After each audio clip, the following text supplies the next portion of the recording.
Um, I'm happy that we're back here again, and you giving me the opportunity to share with you on the few questions in which you presented. And dare I say, some of these questions, boy, you know, I hope I can answer them to the best of my ability anyway. And I hope the answers help you walk through these things. Just before I start on the question you've given me, which is to do with maturity based on the issue of leadership that I was discussing with you the other day. And I know I talked about two things, and there are two concepts that were there.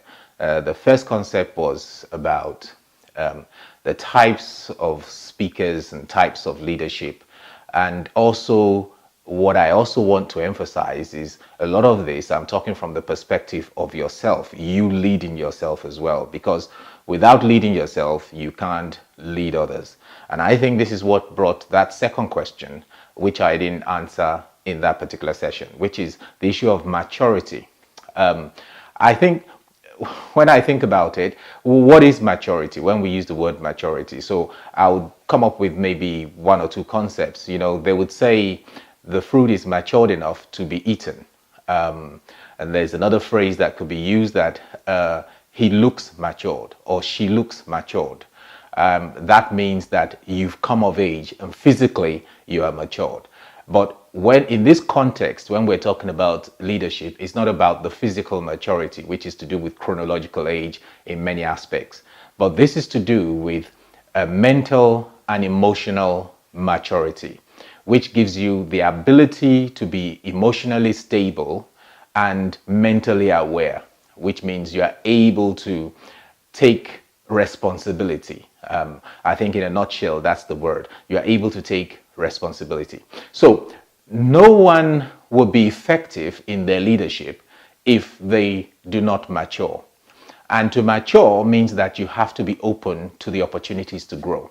So there's one thing to grow physically, there's another thing to grow mentally and emotionally. And mentally, this includes your intellectual capacity as well, which means growing it. And I've heard a phrase which has been said many times that readers are leaders. I believe that readers can acquire a lot of knowledge, and if can be processed in a matured way, that knowledge can become power.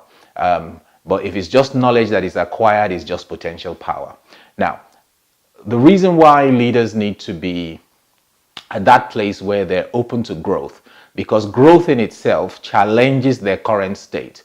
So you come from a place that maybe your natural emotional response to a challenge, a conflict among those that you serve with would have been bad. You know, you might be somebody who is very defensive, or somebody who is critical, very critical of others, somebody who is not present to have what you call emotional intelligence.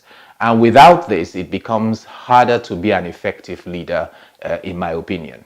So therefore, transformational leadership, which is the one that we really keyed onto, requires a person not only to be present in themselves, it also requires the individual to have the capacity to lead themselves. And what does that really mean? It means you must have the capacity to restrain yourself. So let's look at a scenario where you're at a meeting with your staff or a team, and your team have a particular concern, but you also have a particular objective. Now, the question here is they want to communicate how they feel about your objective, but you don't have the emotional intelligence to understand why they're coming from the perspective in which they're coming from. So rather than listening, you respond, and when they don't embrace your own objective or your opinion or your point of view, you get defensive, or you even get abrasive, or you get arrogant about it, or you get angry about it and upset. Now, if you think about it, that's not maturity, because what you haven't done is you haven't pulled the team together, you haven't restrained yourself, which is where the self-leadership comes into play, to restrain yourself from wanting to respond to everything. Now it's a time to sit back, listen, and then think. And then not only think, but have an open mind. Is there a lesson to be learned here? Is there something that they are saying, or he's saying, or she's saying, that not only makes sense, but there's a reason why they're saying it. And if you could just take a moment to listen and you're open-minded enough, you might just take it on board. And that might just be a new revelation to you and a better way to approach to bring the team together to run with whatever goals you have.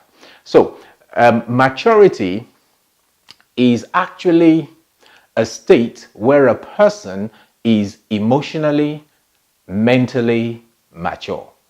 That is what maturity is all about. You have the capacity to operate at a higher state. And I hope this answers your question, this particular question today. I'm sure there are other ways in which maturity can be expressed, and there are other scenarios. Even in the family scenario, you get into an argument with your partner, or you get into an argument with your son, a teenager, or your daughter who is a teenager. How do you handle this? Do you get drawn into an argument? You know, usually kids have this thing that they can do. They can easily, ask you a question, then you respond to a question, then they ask you another question, and then they begin to increase the pitch of their voice. And before you know it, your voice is higher. You're trying to speak over them, and they're trying to speak over you. Before you know it, the kid has drawn you into an argument. And now you are like as if you are mates, your peers, it's so funny. Then you find yourself screaming, and then the kid rushes off, or walks away, or you walk away and slam the door. That's not maturity.